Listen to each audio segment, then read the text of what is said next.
be some adjustments, quote unquote, when it comes to his own contract. Rodgers is nearly $60 million guaranteed next season, cap hit of $31.5 million.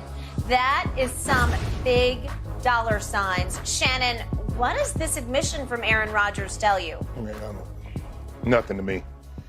Aaron Rodgers is selfish, and I just wish he stops talking. He's trying to, Skip, look,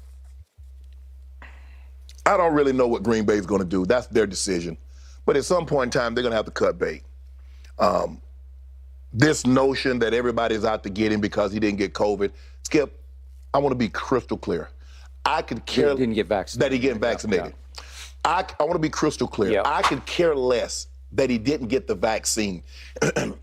Would I have loved everyone to get it? Because I was tired of wearing a mask. I was tired of being basically in prison in my own home. That being said, he didn't even have to offer me an explanation. But don't lie. Yeah. Just says, I'm not getting vaccine.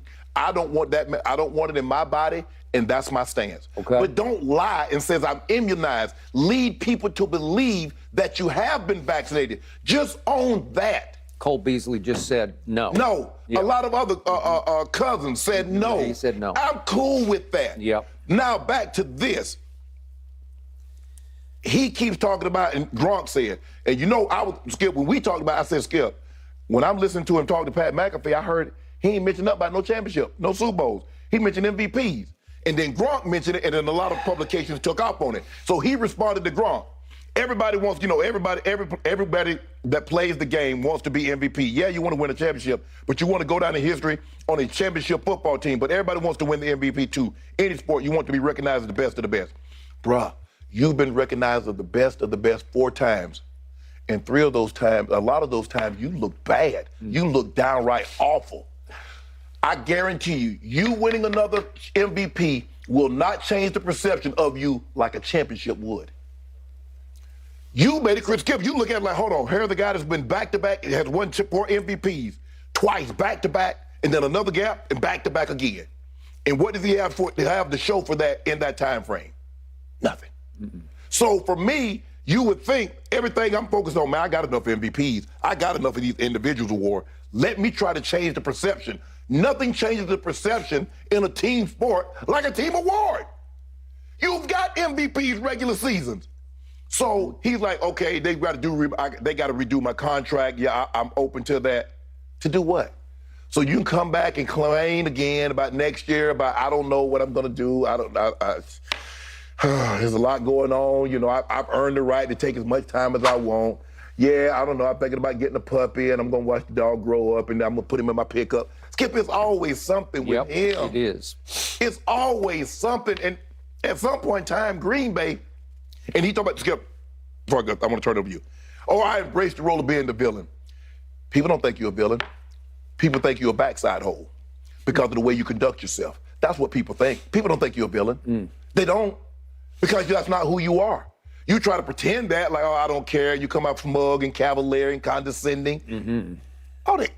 But that's not what people think of you. They think of you as something else because of the way you conduct yourself.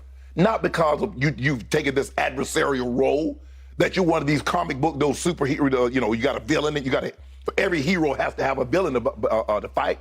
Well, who's the villain? Who's the hero in Green Bay? Oh, you trying to say, is it the organization? They're the heroes and you're the villain. I mean, I'm just trying to figure out where's the hero that you're battling. Okay. If you're the villain. I don't know, he just irks me. He just makes my skin crawl because he's just selfish. He's just flat out just selfish. Nobody agrees with you any more than this side of the table agrees with every word you just spat out on the table. But I am about to, maybe for the first time ever, give Aaron Rodgers a small compliment. I'm going to remind you, I've been saying these things about Aaron Rodgers for the last 15 years on national television. He used to fire back at me, and I think he finally got proven so wrong, he stopped. But I have said for at least 15 years, he is the all-time blame-deflecting, finger-pointing diva in the history of this league. I've never seen anything quite like him. And he can't back it up in the playoffs to the point that you finally forgive and forget for what he is, because you can't forgive and forget now because he keeps having the #1 seed in the playoffs and blowing it at home.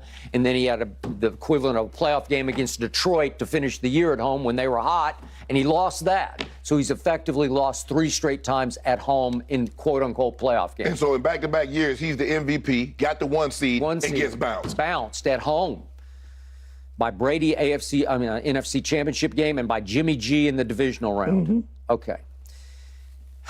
Given that stance, given what he is, given that he's a backside hole, whatever you called him, given all that, I got to tell you, I was shocked that he went so far yesterday as to say, yeah, I'm just putting words in my, I'm paraphrasing how he said it, but I'll rework my deal.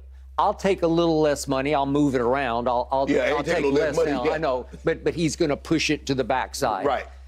I'll do that because that's what I need to do. That's what he was telling you.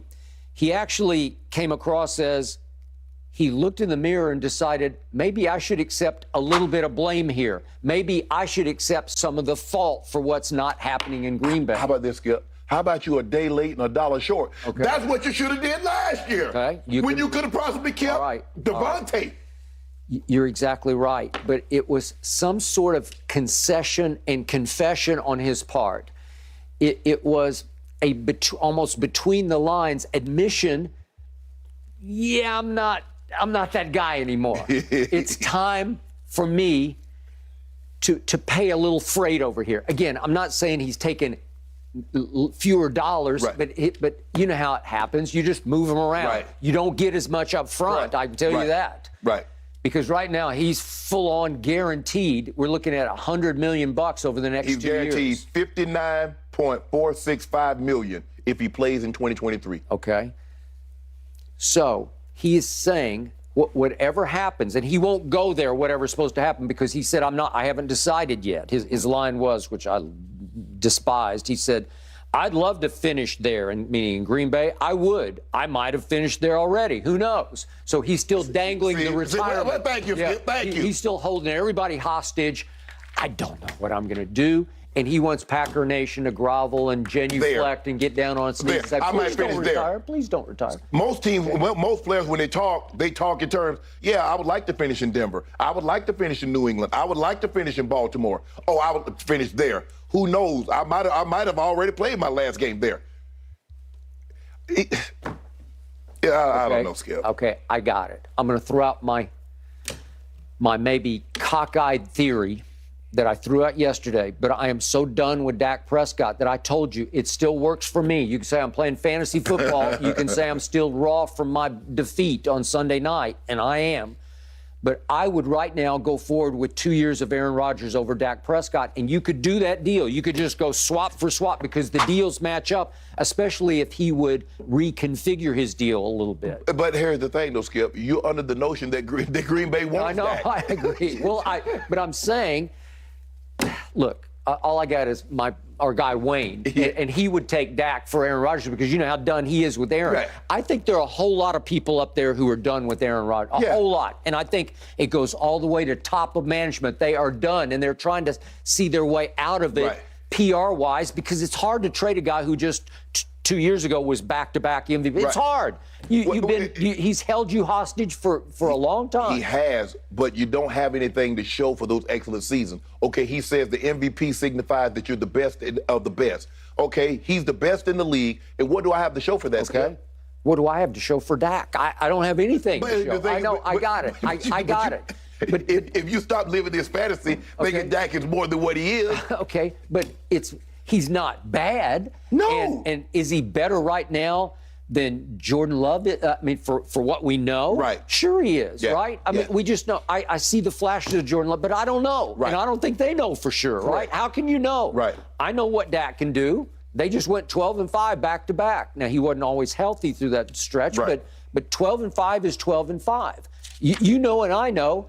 He can be edge of. You've given Dak edge of top 10. Yes. I'm just done with him on the highest level, where I just feel like he just hit his head on the ceiling again, and it's the divisional round. Right. What is he now? 0-4 in the divisional round. Okay, well that's it. That's who he is and who he's not. Right. Okay. if Green Bay wants to go forward with a couple of years of Dak, be my guest. I would go forward. I don't like Aaron Rodgers. In fact, I despise him off the field.